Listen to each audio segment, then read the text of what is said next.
Hello guys, welcome to my channel. চলে এসেছি আবার একটা নতুন ভিডিওর সাথে। আজকের রেসিপিটা খুব নোন একটা রেসিপি। প্রথম দিকে দেখেই হয়তো বুঝে গিয়েছেন যে আমি কোন রেসিপিটা নিয়ে আজকে চলে এসেছি। হ্যাঁ, ভেটকি মাছের পাতুরি। আজকে জামাই ষষ্ঠীর দিনে ভেটকি মাছের পাতুরি হবে না, এটা হতে পারে? তাই আজকের রেসিপিটা রইল ভেটকি মাছের পাতুরি। তাহলে পুরো ভিডিওটা দেখতে থাকুন যে আমরা পুরো রেসিপিটাকে কিভাবে তৈরি করেছি। প্রথমে একটা কলা পাতা নেওয়া হয়েছে। সেই কলা পাতাতে ভালো করে সর্ষের তেল মাখানো হয়েছে। তার উপরে মাছের পিসগুলোকে কিভাবে দিয়ে পাতাটাকে মুড়ে ভাজা হয়েছে সেটাই আপনাদের সাথে শেয়ার করা হয়েছে। এখানে মশলাগুলো ইউজ করা হয়েছে সাদা সর্ষে, কালো সর্ষে, পোস্ত, কাঁচা লঙ্কা, আদা,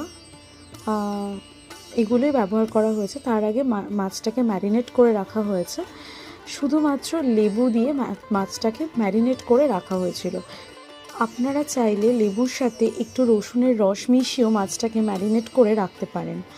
আমরা রসুনের রসটা ইউজ করিনি, কিন্তু শুধুমাত্র পাতি লেবু সেটাতে মাছটাকে ভালো করে মাখিয়ে কিছুক্ষণের জন্য ফ্রিজে রেখে দিয়েছিলাম। তারপরে যেসব পদ্ধতিগুলো আমরা অ্যাপ্লাই করেছিলাম, যেভাবে তৈরি করেছিলাম এই রেসিপিটা, সেটা আপনাদের সাথে ফুল ভিডিওতে আমরা শেয়ার করেছি। তাহলে পুরো ভিডিওটা দেখতে থাকুন, সঙ্গে থাকুন, পাশে থাকুন। ভিডিওটি ভালো লাগলে অবশ্যই একটা লাইক করবেন, কমেন্ট করবেন যে আপনারা কিভাবে পাতুরি রান্না করেন আর কি কি মশলা ইউজ করেন পাতুরিতে, সেগুলো আমাদের সাথে শেয়ার করবেন। আর অবশ্যই ভিডিওটিকে শেয়ার করে দেবেন সবার মাঝখানে। আর ভিডিওটিকে, যেটা সব থেকে বড় ব্যাপার, চ্যানেলটিকে সাবস্ক্রাইব করতে, আর সাবস্ক্রাইব করার পর বেল আইকনটা ক্লিক করতে কিন্তু একদম ভুলবেন না। তাহলে চ্যানেলটিকে সাবস্ক্রাইব করে বেল আইকনটা ক্লিক করে দেবেন। তাহলে সঙ্গে থাকুন, পাশে থাকুন, পুরো ভিডিওটা দেখতে থাকুন।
আমি তো আজকে খেলাম ভেটকি মাছের পাতুরি।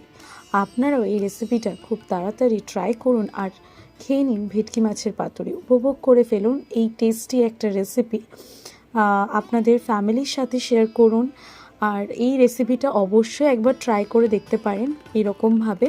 আমি জানি না যে আরও মানুষেরা কিভাবে এতে মশলা ইউজ করে বা আরও কি কি পদ্ধতিতে করা যায়, সেটা আমার সত্যিই জানা নেই। তো এই পদ্ধতিতে আপনারা করে দেখতে পারেন। হয়তো এটাই অ্যাকচুয়ালি পদ্ধতি কিনা আমি জানি না। তো যে পদ্ধতিটা আমি আপনাদের সাথে শেয়ার করেছি বা যে মশলাগুলো আমি আপনাদের সাথে শেয়ার করেছি, সেইভাবে করে দেখতে পারেন।